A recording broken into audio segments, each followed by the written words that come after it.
desperately need to get together and let our voices be heard. This is Buffalo What's Next. I'm Jay Moran. I'm Bridget Jaipal Valenza. I'm Dave Debo. And I'm Thomas O'Neill White. After May 14th, how can we afford not to talk about race? About education, about segregation, about humanity. Since the dawn of this nation, racial violence has existed. The way we have designed our society has a big hand in what occurred in that Tops Market. The suburban area, everywhere, we must work and teach our children. We need to make sure that we put more funding in our programs that help prevent gun violence and more money into art. If we're going to have some real healing, we've got to have space to tell some uncomfortable truths. And good morning. Welcome to Buffalo What's Next. I'm Jay Moran. Coming up in part two of this morning's program, Dave Debo is going to talk with author Robin DiAngelo. Robin DiAngelo will be at Canisius College this coming Saturday, as a matter of fact. She is the author of a book called White Fragility, Why It's So Hard for White People to Talk About Racism. She'll be there with Nannette Massey for a special program on Saturday. That's coming up in part number two. But in part one, we're going to talk about health literacy. And with us this morning, we have Marissa Colasanti. She is from Literacy Buffalo, Niagara. Good morning to you. Good morning. Thanks for having me. Thanks for coming on in. And also Kelly Walford, who is the director of the Erie County Office of Health Equity. Good morning to you, Kelly. Good morning. Glad to have both of you here. This is an interesting topic in a lot of different ways. And let's just start off from the literacy point of view. Why is this an important issue? Well, we know that about 18% of adults in Erie County have low literacy skills. Overall, this isn't health. Overall, okay. And that means they are going to struggle with health literacy. And studies show that adults with low literacy skills report having 5 times more likely poor health outcomes, which means they are going to be struggling with their health. What kind of, it sounds obvious just what you get into, because everybody knows that it can be very complex dealing with health issues when it comes out of the doctor's office or out of the pharmacy. Mm-hmm. But can we get into some of the specifics of struggles that people might have? Are there some examples of that? Yeah, just not understanding how the healthcare system works. Where do you find help? Where do you find a primary care doctor? What do you go to the hospital for? Understanding when you do get care, what are you supposed to be doing to take care of yourself? What are the doctor's orders? What are the prescription directions? Those sorts of things that are just hard to understand when you're struggling with literacy. Now, Kelly, what about when it comes to the people who are struggling with literacy and health literacy? Are they also the people that we're seeing that are just are falling into these socioeconomic, what's the word I'm looking for, socioeconomic areas of the city of Buffalo? Is that what we're really seeing here? Are we seeing a commonality there? Yeah, there's definitely intersectionality, right? One issue, we may try and put it in one bucket, but it overlaps. And so when you consider health literacy, when you consider literacy in general, people with low literacy have lower paying jobs, right? So that's less resources in the home. If they have lower paying jobs, they likely have poor housing options. The rents in Buffalo have greatly increased. I know because I had to find some place to live last year. And, I have the means to be able to look and find and live somewhere that's appropriate. But folks that, one, don't know that they should have better, and two, know that they can demand better, don't. Because of the literacy issue, right? If you are an individual that has low literacy, low health literacy, like other folks may compensate for deficiencies, you tend to compensate for what you don't have. And that comes out in many ways. And so people don't like to not know. They don't want to appear to not know and appear inferior in their minds to someone who may be more educated, has a degree, or really knows a particular topic. And so for those folks, there's that compensation piece. There is, still trying to navigate the world, and that overlaps with your education. It overlaps with your job. It overlaps with how you're able to educate your children, what acceptable education for your children is. You might not know. So if you don't know, how do you know to know for your child? And so it's cyclical and layered. Well, so Marissa, what about, we're kind of focusing on the consumer or the user, so to speak here, but is there an issue on the other end from the provider's perspective? Yes. So when you, like I was talking about, if you're going to, you get to the provider, they're telling you what's wrong with you and what you need to do to increase your health. But they're saying it in words like hypertension and just these big words that you may not be familiar with. And like what Kelly was saying, a lot of people don't want to admit that they don't know. So then the communication's not really happening there because there's just not an understanding, and then you're really not getting anywhere. So bringing that type of information down to the most basic literacy level, using that plain language so that you can really reach those patients is really the best thing to do for them. What are the options for a provider? Are there things that they can do, or are there resources for them that can help them walk through this? Some of the best resource really is plainlanguage.gov. You can put any of your communications in there and they will spit it back to you in plain language. So it can kind of really show either if you're pretty close to plain language or if you're not close at all, and you can kind of make those changes. And I'm going to guess here that most doctors aren't very good with the plain language, or am I being too general there? Well, it's plain language to them, right? So they are speaking their plain language, but it's the need for professionals to come out of their profession and talk the plain language of the people. Right. And so, if you use the example of two professionals, a rocket scientist and a doctor, and they're talking about their day and the equipment that they use and the tools and, the software, both are intelligent, right? Both have degrees, both are, they are competent in their fields, but that doctor is not going to know what that rocket scientist is talking about. That rocket scientist is not going to know what the doctor is talking about. So imagine someone who is not a rocket scientist, who may have a 5th grade reading level, trying to understand these large words that medical professionals actually had to train to learn. It's not like medicalese is their native language, right? They had to learn that. And so most of us have not had to learn that.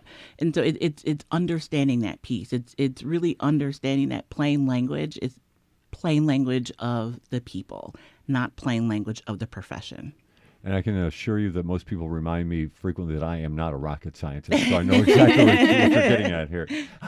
So, Marissa, you were part of developing the Health Literacy Week. That happened in October. What was I guess we already understand the goal to a certain extent, but talk about maybe the execution of it and how you tried outreach. Yeah, so Health Literacy Week happened in October, which is International Health Literacy Month. Okay. So Erie County Department of Health and Literacy Buffalo Niagara, we wanted to make a week just for Erie County to just try and raise awareness about health literacy, what it is, that it's a problem in our community. And this was the first year we did it. So we really wanted to raise awareness, and we want to make it an annual thing. Okay. We just tried to blast out as much information as we could during the week, and reach as many people in the community. I'm somewhat familiar from some past experiences of when it comes to literacy and trying to work with people who are, whether they want to English as a second language or just trying to develop better literacy skills.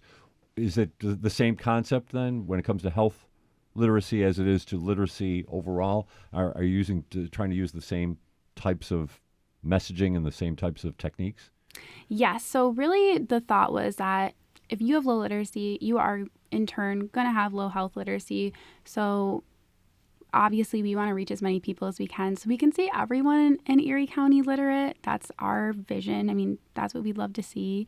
So when it comes to health literacy, just getting folks familiar with the healthcare system, healthcare terminology, and how things work. You know, that's interesting when you talk about the healthcare system, because there are some key elements that people do need to understand about the healthcare system. There's a common, when I'm sick, what do I do, right? What about that? What about the messaging there? Let's use the opportunity right now to talk about that. What should people do? Well, whether you're health literate or not, and I'd like to think that a lot of us, no matter how educated we are not necessarily all that literate when it comes to understanding what we need to do when we're having an issue. Yeah, and so to this point, when we consider making an appointment for a specialist, right? That specialty might be endocrinology. What Okay. do they do? Right. Right. I know I'm going to the doctors. I don't have any physical signs of illness that I see. They told me some blood number is off and I've got to go see this fancy name doctor. I don't know what that is. I don't know what they're going to do. Is this, first of all, it's probably going to be more time off from work, right? But if someone doesn't even have a basic understanding of what the issue is, how do they then prioritize in their life where that issue should go, right? And so someone may have an issue and they do need to see an endocrinologist. Is it a general phone number? What do I say when I call? Is someone going to call me back and tell me what I need to bring? Do I need to bring anything? Do you have the medical records that you need so that when I come in and see you, I can actually have a productive appointment versus me taking off from work and coming in to see you and I'm there only to sign paperwork so you can then go get the records that you need in order to see me. Like that is a lot. Right. Right. And then I have to come back and make another appointment, which means I've got to take off from work again. Are we actually going to do something this time? So from a layperson's perspective, a lot of medicine and the layers in medicine don't seem important because there's no urgency. You know, it's like, oh, you just get this, see this doctor in 3 to 6 months. Okay, that's not important then. I probably will never see that doctor. So being able to understand that process is one of the things that we try and do, when it comes to educating people. So I'll give you an example. The Office of Health Equity has a newsletter. It's a monthly newsletter, and it's not like your typical, newsletter you get in the mail. We want it to address these upstream issues. We want it to address things like health literacy and how to use the system because people don't know. So we have an issue coming out. It's actually civil service, which kind of is related to health literacy if you think of it from a health insurance perspective. But we are teaching people how to apply for the job, what to say in your application, how to sign up for email updates, because people don't understand the system of being able to have a county job. Growing up, you go to these resume writing classes and they tell you, write your resume for the job that you want, use big words and sell yourself. That doesn't work in county government. You have to have the exact qualifications that are listed in that job description. And so if it says you need to be able to type using a keyboard, don't say, I am an expert at the execution of pressing, tabular buttons in order to produce Right. I can type. Yeah. Right. And so people need to understand the system. So similarly, when it comes to health literacy, we're working on a Know Your Numbers newsletter, and that will walk people through knowing why it's important to know your A1C level as it relates to diabetes, why it's important to know your glucose levels, why it's important to know your weight, why it's important to know your high blood pressure, and what those things mean to your health. You teach kids to brush your teeth twice a day. What we don't tell them and what we don't tell adults is that brushing your teeth at night, removing the plaque, has a direct relation to your heart health. We need to tell people not I mean, yes, brush your teeth to keep your teeth. That's like really important, right? But brush your teeth to heal your heart. That's a different level of importance that people may get, right? So it's understanding how to take all the medicalese and all the research and all of the big words and putting them into those everyday words that people understand and using examples that they actually will confront. So what about that, Marissa, when it came to the Health Equity Week and the information that you got? How did you guys go about trying to get that information out there? What kind of information were you sharing? We tried to share from a bunch of different angles. So we focused on how does health literacy affect someone's life. If you have low health literacy, it's going to be hard to take care of yourself, your kids. It's going to be hard to understand doctors, that stuff. We talked about the plain language. How can organizations help and make their information easier to access to the greater population? We also talked about how can you get involved? Like, how can you help? If you know anyone with health literacy or low literacy, putting them in the right direction to just build that skill so that they can advocate for themselves. That was pretty much it. That's the focus. We're talking with Marissa Colasanti from Literacy Buffalo Niagara and Kelly Wolford, the director of the Erie County Office of Health Equity, talking about health literacy here in Western New York. There was Health Literacy Week in October, and glad to be here talking to both of you.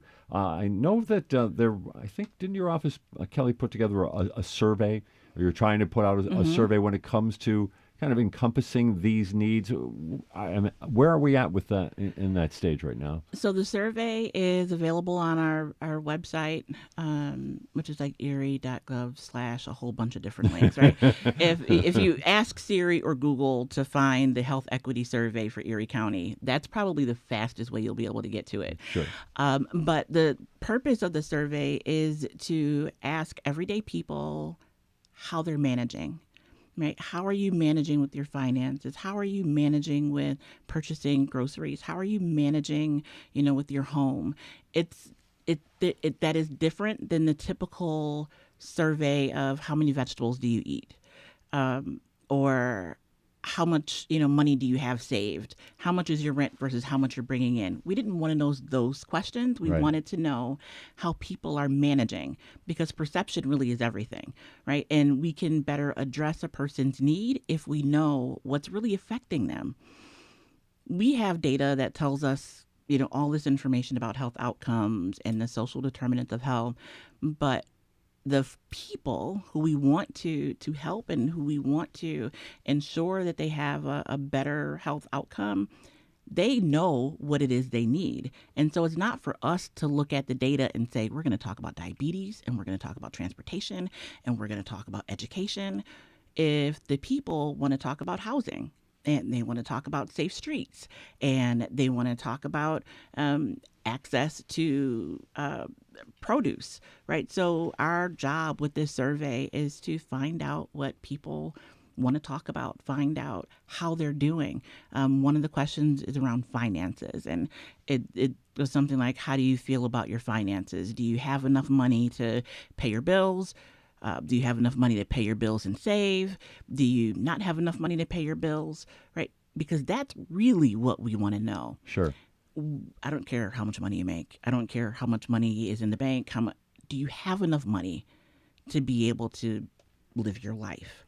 Let me ask you that. Obviously, when it comes to a survey, you're waiting and try to compile as much information as you can. But are you hearing certain trends, certain stories that are sticking out that are highlighting specific issues that maybe you already suspected, but you're getting a concrete feel for now? So we have public health educators that go out, and they're the ones that are getting the community members to fill out the surveys. And they come back with anecdotal stories and conversations that they've had with people. And a lot of folks have survey fatigue. They're always taking a survey. Some organization always wants to know something. And so it's imperative that they're able to say why we're doing the survey. And once the educators give the why, the response of the community member totally changes. And it's like, oh, okay, well, I'll definitely fill this out. because we want to know what we need in order to help them. It's not, what do you have going on so we can figure out what we want to do for us? How can we help you? And so that's been the overwhelming response. We haven't gone into really diving into the data. Right. We have over 2,200 valid survey responses, which is incredible. I was just going to say, yeah. We have more like 2,700 responses, but they've taken out all of the bot responses and people that live in Erie, Pennsylvania, and all of those people notwithstanding. We have over 2,200 responses, which is incredible. But we're going to take that data and then we're going to go into communities and have those heart-to-heart conversations, because there's more to a person than just a number that they've selected on the screen, right? We want to know the stories around the answers that they gave.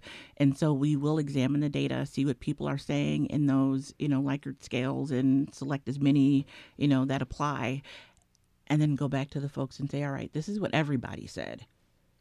How about you? What is your story? How does your story fit and track with what's happening right now? Marissa, I saw you nodding vociferously there as Kelly was speaking. I'm interested in your thoughts on what she was saying. And another aspect to this as well is you come into this position from a marketing standpoint as well. So you have that understanding of how to get to the user sometimes, right? And that's what marketing is all about, how to attract the user and get a message to them. What about that in terms of what Kelly was saying? What are some of your thoughts? I mean, I think it's great to look deeper into the numbers. Like she was saying, the numbers are really important, and it's really important, obviously, to have valid data, but actually going back and saying, why are the numbers like this? Why are these the results the way they are? And you have to really get into that story. And then once you find the story, that's where you're going to figure out, okay, this is how I'm going to talk to how I'm going to reach this audience. This is how I'm going to reach people who need to help us. This is our community story, and we all are invested in it. It's just, I think that's great. Your office was created in December of 2021? Do I have my 2020? Wait, what 2020? year is this? Yeah, we're in 2022. So okay, so yes, 21. So about a year ago.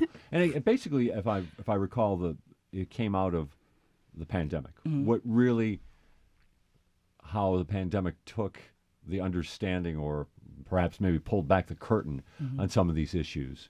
Let's just talk about that a little bit. What about those issues that we're seeing? Obviously, they were probably like, I can imagine the administration came to you and said, well, we've got this office now. Here you go, Kelly. Yep, make it happen. Here are these issues. What about those? What are those? I use the example of going to the doctor, right, and taking off from work. That's a big deal for many people. If you are in a low-paying job, you also have low, not high standard benefits. Right. So do you have time off? Is your job flexible to allow you to take time off for a doctor's appointment? If you have transportation issues, which many people in our community, urban, suburban, and rural, have transportation issues. So how do I get to work and then from work to the doctor's office and then back to work if I need to get back to work? Or how do I make sure my kids are on their bus and then I need to get on my bus to get to the doctor's in order to then take care of whatever the medical issue may be and then get to work? And so, again, it goes back to being layered, but we have to take the time to understand each of the pieces and then how each of the pieces interrelates with the other pieces. No group is a monolith, no community is a monolith. And so we need to do and are working very hard to better understand Erie County and Erie County residents. One of the things that we started to do, and it's a part of the survey, is to break out certain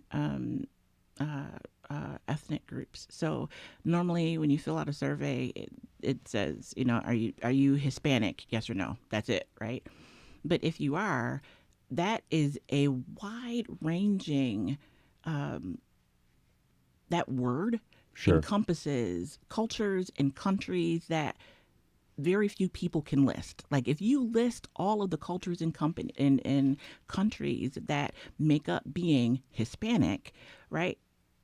These are not the same groups of people, but we're lumping them all together. So we're breaking that out.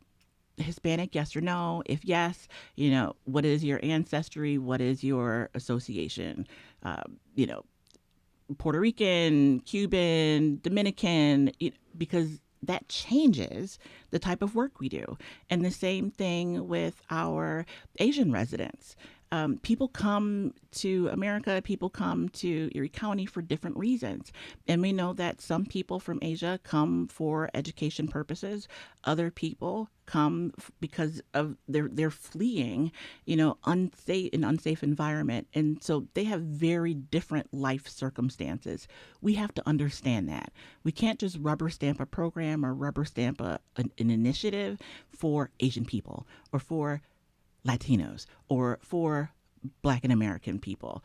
One of the things with Black folks, someone from Jamaica does not consider themselves an African American. They're Black, right, but they're not African American. They're Jamaican.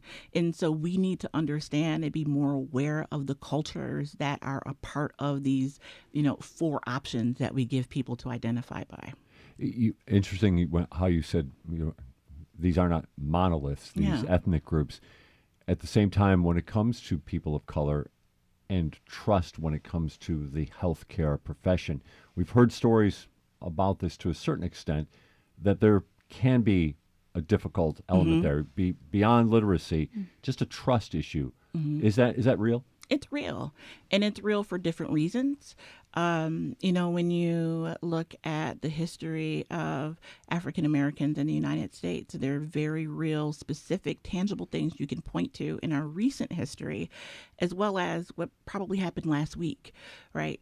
When it came to COVID, we had different responses and different answers to questions because we learned more about COVID.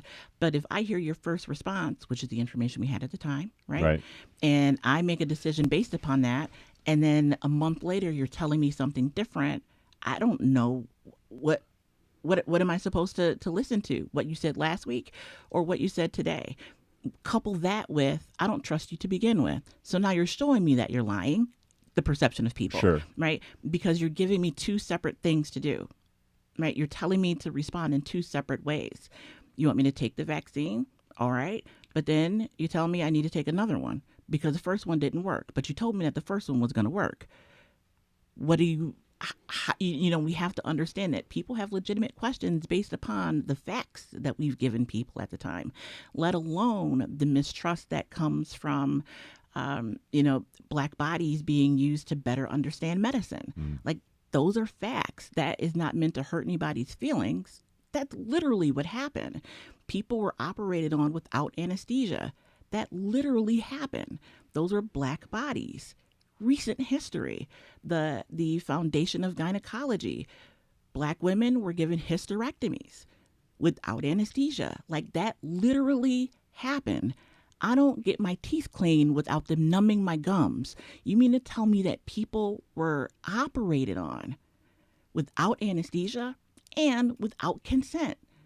So how do I know that even though I sign these papers and you're telling me that this is what you're doing, that this is what you're actually doing? They're the facts of our history. I want to dive into just a little bit about the COVID vaccine a little bit. You came into your office a year ago, so in some ways you're coming in toward the end of some of this conversation, but there was and I believe this was a fact, I don't have it in front of me, that initially when it came to the vaccine, there were pockets inside of the city of Buffalo, usually very heavy populations of people of color inside these, that were not getting vaccinated. But that seemed to change.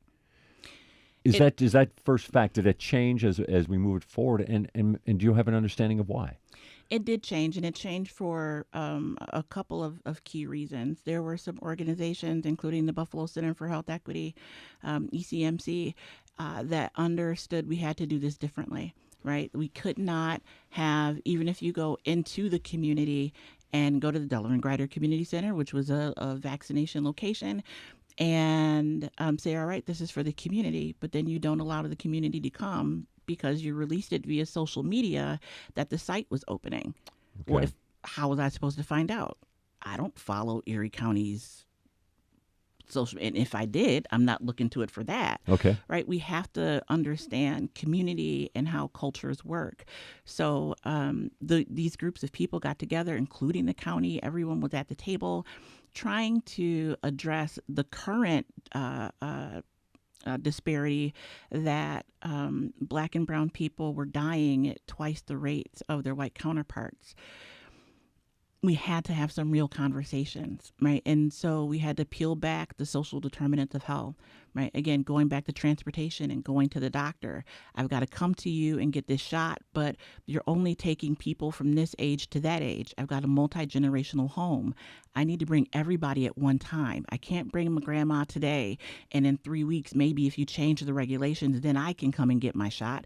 And then, what about my kids, right? So even for those people that wanted to be vaccinated, there were so many layers to being vaccinated that it made it just not logical. It didn't fall. Easy It just didn't fall into decision. place. Yeah. And so we had to have pop-ups. We understood that people, instead of forcing them to make an appointment for 2 weeks from now, people don't know what they're going to be doing 2 weeks from now, right? You can come in tomorrow and get a shot. Well, I'm available tomorrow, so let me go in tomorrow at the community center pop-up place in order to get the vaccination. And so understanding the needs of the people, taking the vaccine to where people were, changing registration so that it wasn't just go online. You could also phone call, call the number to sign up.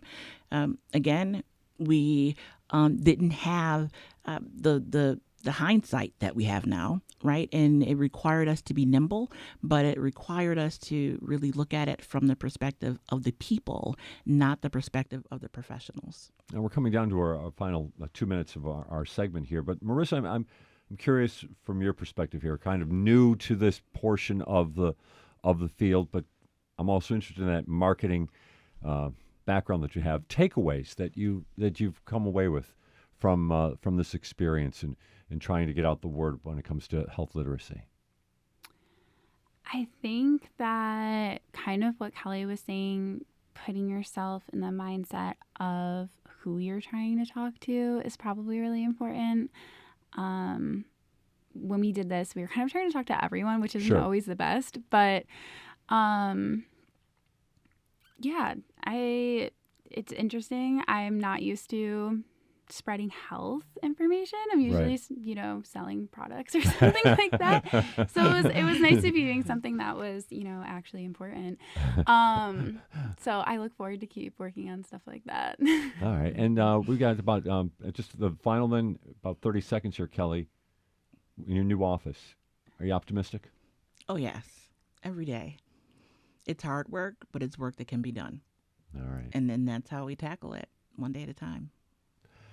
Excellent conversation this morning. Kelly Wolford, Director of the Erie County Office of Health Equity, Marissa Colasanti from Literacy Buffalo Niagara, talking about health literacy here. Thanks very much for joining us. Thank you. You're listening to Buffalo What's Next on WBFO. Interested in inspiring and informing future generations through the programming provided by WBFO? A gift through your will or estate plan is a wonderful legacy to leave our community. For more information, visit WNED.org/legacy or contact Colleen Miller at cmiller@WNED.org. Thank you. Who better to show off the fantastic towns of Western New York and Southern Ontario than the people who live there?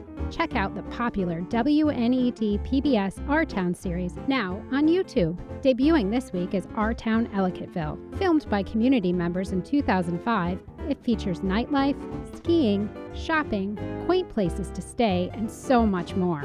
Head to the Buffalo Toronto Public Media YouTube channel to watch and subscribe so you don't miss any episodes. It's one thing to love public media, but it's a special thing to support it. Consider this. If you've got a car you don't need anymore, or you've got one that's simply too expensive to repair, arrange to donate it to Buffalo Toronto Public Media. It's easy for you, pickup is free, and it could be worth hundreds of dollars in support. Here's how to get started. Go to WNED.org/vehicles. And welcome back to Buffalo What's Next. Good morning. This is Dave Debo. This weekend, Saturday, at Canisius College in their Montanti Center, there will be a discussion about race. Renowned author Robin DiAngelo and local educator Nannette Massey will talk about moving beyond white fragility and having candid discussions. And it's no coincidence that the title of DiAngelo's book is White Fragility, Why It's So Hard for White People to Talk About Race.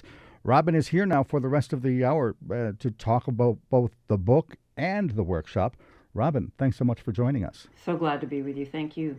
Premise of your book that whites have too thin skin. Am I overstating it, do you think? No, I don't.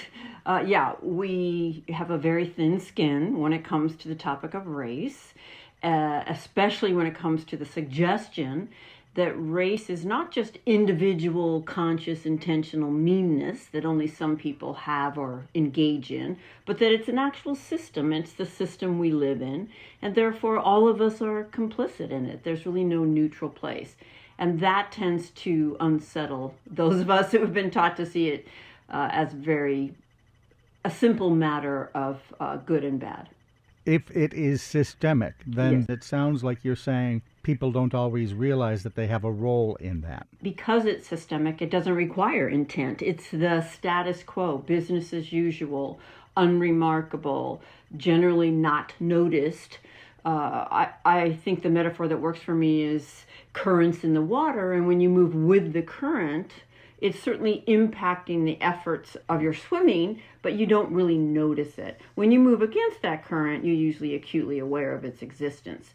So because white people move with that current, we tend not to notice it, and we come to expect the advantages it grants us as something we're entitled to, rather than something that not everybody has access to.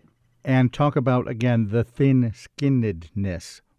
It's such a charged topic for us because the idea that only bad, mean people would ever participate in racism, that when you suggest that we're all participating in racism, we hear that as some kind of accusation to our very moral character. And so we respond typically with defensiveness and either arguing or throwing up our hands and leaving the room, or a whole range of responses, all of which push away that suggestion and inadvertently maintain that status quo.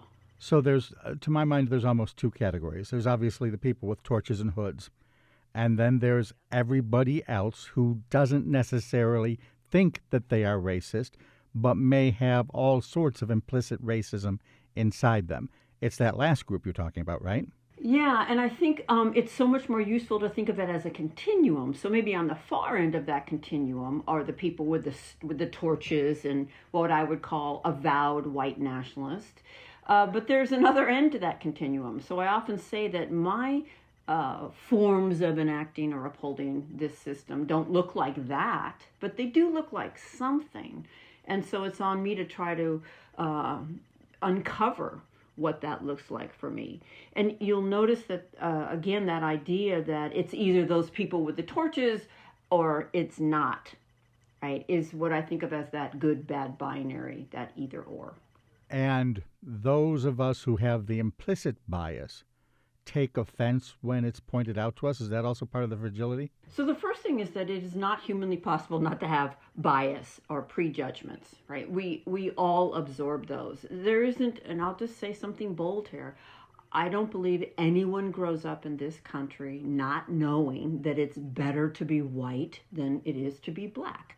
Not that white people are inherently better, although that's kind of woven in there, but that it's just simply better to be white in this country. So that's an example of messages we've absorbed, and we're unconsciously acting on those messages if we're not challenging them. So that's an example of implicit bias, and it's an example of what I mean when I say we're all part of it. Robin DiAngelo is with us. She's part of a workshop coming to Canisius College this weekend.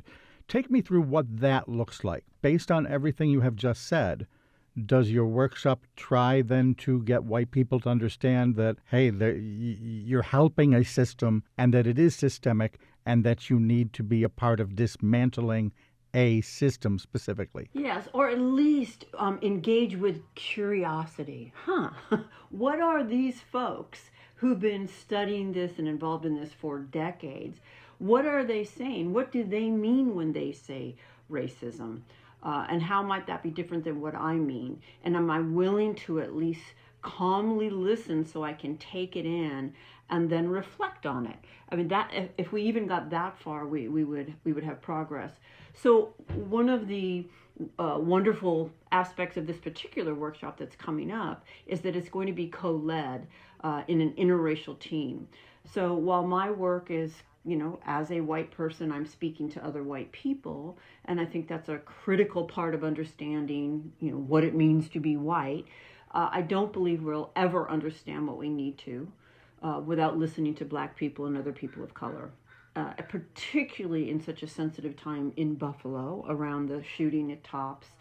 And so I have the great honor of co-leading this workshop with Nannette Massey, who is a local citizen of Buffalo.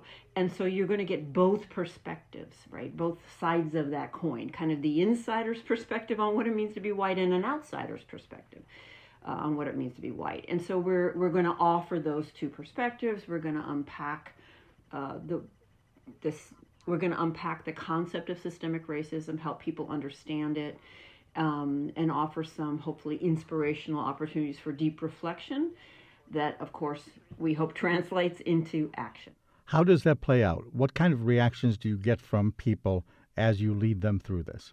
Well, at this point, typically someone who comes is open and willing, and they may have a range of reactions over the course of the several hours. I hope they have a range of reactions. If there's no emotional response, we're probably not being particularly effective. And some of those reactions will include defensiveness or guilt. Those are natural responses when coming to terms with the reality that we're all part of a system that we didn't choose and wouldn't want to consciously or intentionally engage in. But we do need to move through and past them. They're not constructive. It's not useful. Guilt is not our goal. And when you do understand it as a system that you were socialized into but didn't choose, it actually makes guilt a moot point, right? And let's move forward and never mind that. It doesn't serve anybody. And let's get to some action. You don't say, let's look at how we got here. You say, let's look at where we are. There's a little bit, you do have to help set up, when you're talking about what systemic racism means, there's a little bit of needing to go back to the past. But it's most useful to be in the here and now. So you're going to hear, you may have heard before this claim, I didn't own slaves, right? And I want to help white people understand that actually it's not dependent on whether you did or didn't own enslaved people.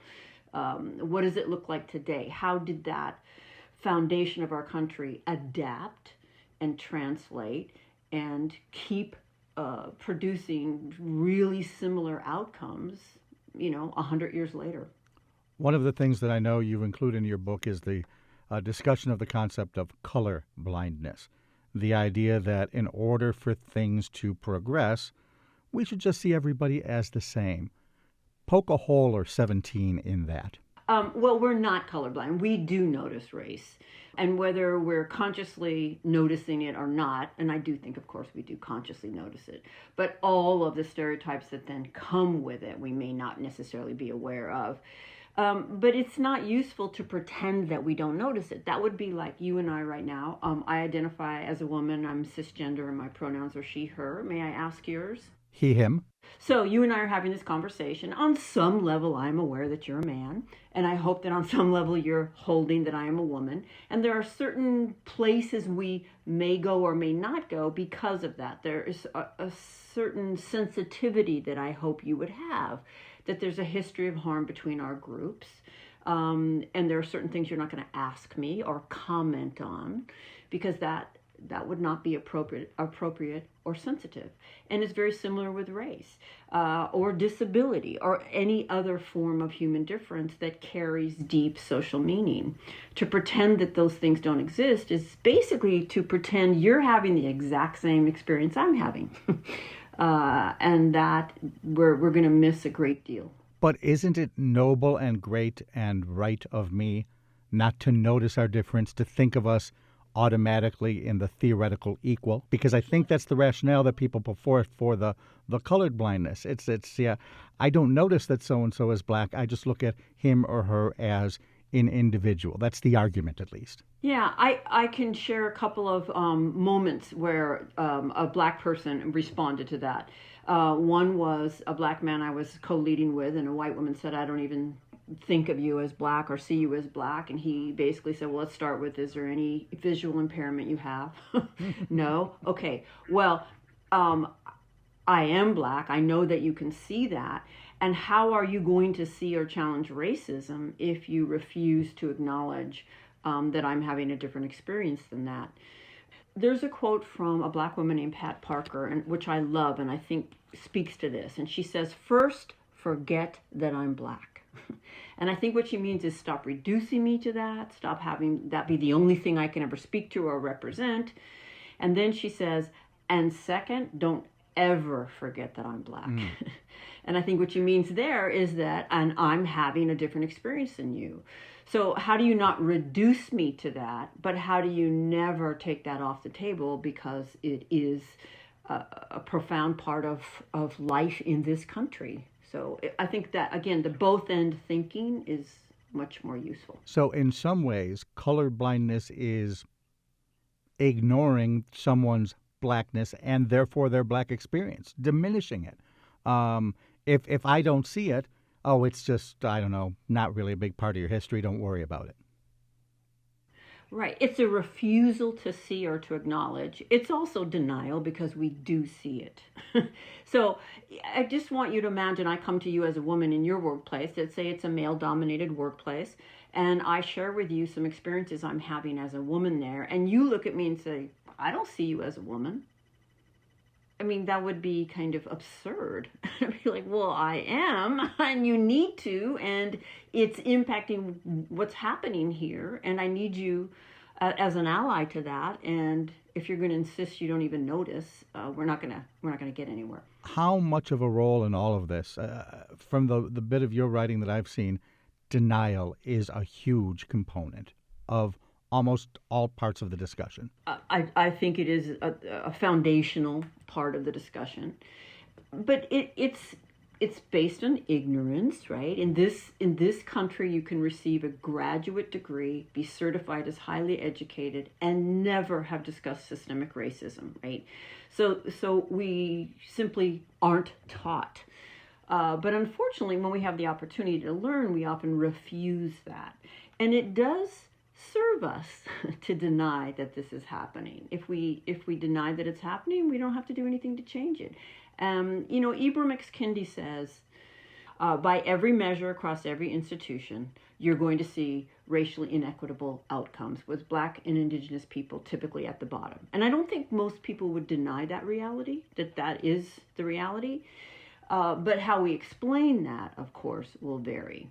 And Ibram X. Kendi says, really, there's only two overall explanations. Either, white people are superior, and that's why they're at the top of virtually everything, and Black and Indigenous people are inferior, and that's why they're at the bottom, or systemic racism, right? And, I do not think any group of people is inherently inferior, so I'm going to look at systemic racism. I've talked to Ibram Kendi on this program, and I think the best way to summarize a lot of what he says is that complacency is complicity, basically. There's no neutral place.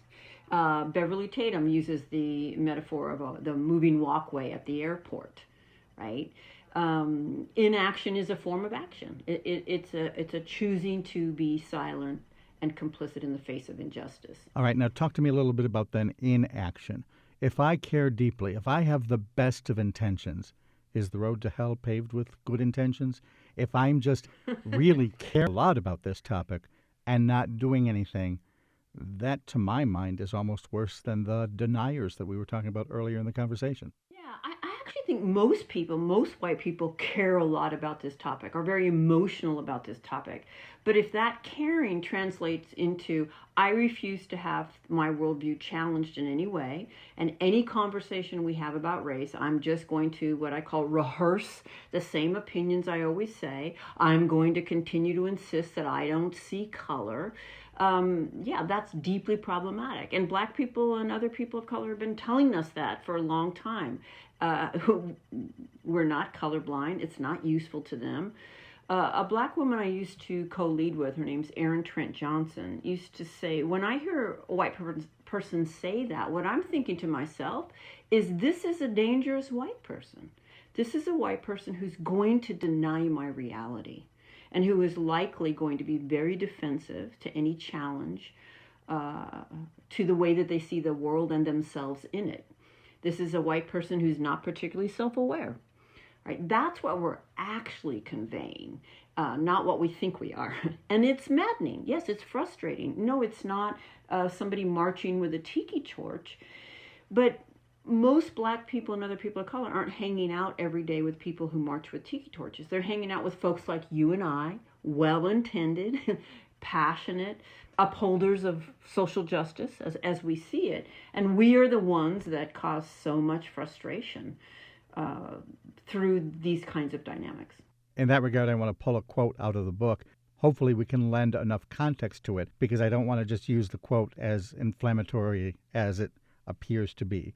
But I have seen you say, I believe that white progressive cause the most daily damage to people of color. Yeah. Explain. As I said a little bit earlier, we are the ones most likely to be around people of color.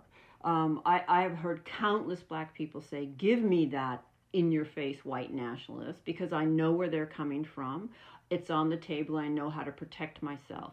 The kinds of unconscious bias that folks like you and I hold is much harder to get your hands on. There's more gaslighting, and it's debilitating in a different kind of way. It's those 1,000 daily cuts. So I'm going to say something else that may be controversial, and that is this idea of white guilt as being the great barrier to why white people can't engage in this conversation, and this accusation that we only want them to feel guilty. And again, I have no interest and not very much patience in white guilt.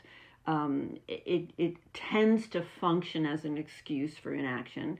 But I wonder if maybe what we really feel guilty about is that we're listening to this conversation right now, and we know that we're really not going to do anything different at all.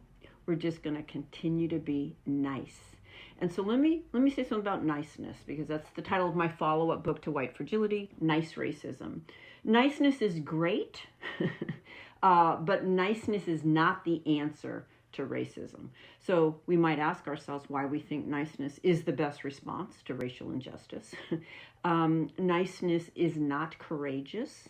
Niceness isn't going to get racism on the table, and it's not going to keep it on the table when people want to push it back off. Niceness tends to be a conflict avoidant culture. A culture of niceness tends to be a conflict avoidant culture, and a culture that really seeks to maintain white comfort. The status quo is racism. And so I live, love, work, play, create in a racist society in which I feel comfortable. I mean, just take that in for a minute. I'm comfortable as a white person in a racist culture. So we're not going to get where we need to go from a place of white comfort. And this idea of niceness and just smiling and that's the answer is not going to get us where we need to go. Take me through the process. What happens at workshops like the one you're bringing to Buffalo? Well, you'd have an opportunity to share what you were hoping to get. A lot of information comes from the audience, sharing that. There will be a section where we lay down and explain the key concepts like systemic racism, concepts like white supremacy, concepts that can be charged and help people understand how they're being used and what they mean so that we can be on the same page in the conversation. We'll share some really specific, hopefully familiar and relatable examples for people to talk about. There'll be some opportunity for small group discussion. And then ending with where do we go from here? And of course, we're not going to solve racism, on that morning and afternoon. But my goal is that people come away seeing more of it than they saw before, and enough of it to be unable to carry on with what they were formerly doing, and that they want to keep engaging, keep learning, keep reading, keep talking. And we've had Nannette on this program to discuss some of these issues before.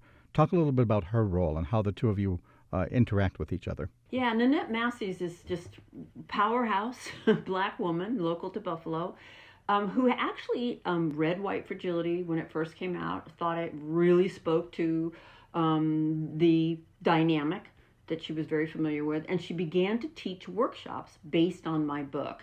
And that came to my attention a couple of years ago. I sat in on one of her workshops, thought it was phenomenal, right? So she's taking the concepts in the book, but she's feeding them through the filter of her experience as a black woman. So it's really the ideal approach. And we just began to connect. I was a guest speaker for her in one of her classes, and this led to come to Buffalo, let's do something together, and particularly following the Tops shooting, and see if we can offer kind of a reinvigoration to the community. Do people come away from these sessions changed or just more self-aware? I think there's a range. There are people who will come away, I hope, and say, oh my God, right, that was transformative. I'm set forward on a new path. Of course, that would be the dream. For others, it will be another piece to their understanding that expands their understanding. There will maybe some who are a little bit unsettled and need time for it to percolate and sit. Hopefully that it will percolate and it will lead them forward. There's just such a range in how people respond. I would say overall, they find it to be a really powerful and positive experience. Why do you do this work? I do believe that the purpose of my life is to somehow contribute to a more just world, right? We can look back over recorded history and say, well, domination and oppression and inequality seem to be natural. We've certainly, as long as we've recorded history, that's what we've seen. And so has resistance to domination and oppression. So has striving for social justice. Those are both natural human responses or conditions, and I want to be on the striving for social justice side. I did grow up in poverty as a female. I understood at a very early age that the world was not fair. I have a lot of humiliation and pain about poverty in my life. We had periods of homelessness as a child and so forth. And when I realized, oh my goodness, I actually am contributing to somebody else's pain, it's not the same, but it was an entry point, and one in which I'm in what we might call the more dominant position. I'm in the position where my voice has a different kind of weight than if I'm trying to speak against, say, sexism or classism. And so to not use this position is unconscionable to me. Do you think in all the time that you've done this that you have seen change and progress, or do you continue to do it because there hasn't been any? I don't believe racism will end in my lifetime. Definitely not. I mean, think back to when Obama was president and how many people said we are now post-racial, and now look where we are. I don't think anybody's in denial that we are not post-racial. So it's a highly adaptive system. It can adapt to challenges and changes, incorporate those, and keep on keeping on. We actually have more permission to be explicitly racist today following Obama's presidency than we did before. And I do see changes. The concept of systemic racism is in the mainstream now. That's foundational. We have to understand it as a system, not as a simple either or about good people or bad people. I see much more representation in media, in organizations, and so on. But I will repeat, it's more of a push-pull than an arc of progress. So there are heartening changes, but it is still quite alive and well, and if anything, accelerated. So we can never be complacent. This is lifelong work. And maybe that's a key challenge I like to offer nice white progressives who are well-intentioned, is We haven't arrived and we're not finished. I've been working on this for decades and I still, on occasion, perpetuate racial harm. It's not a reason to give up. It's a reason to understand what I did, repair, and keep moving forward. Robin, thanks so much for being with us. Oh, you're so welcome. Robin DiAngelo is the author of White Fragility, Why It's So Hard for White People to Talk About Race. And she's part of a workshop all day on Saturday at Canisius College. You do have to pre-register. Details at NannetteMassey.com or just Google Robin DiAngelo Canisius and it'll come up there. Tomorrow is our Producers Picks program. Please come back then at 10. We'll have more of this discussion then right here on your NPR stations, WBFO and WBFO HD1 Buffalo, WOLN Olean, and WUBJ Jamestown. I'm Dave Debo. Thanks for listening.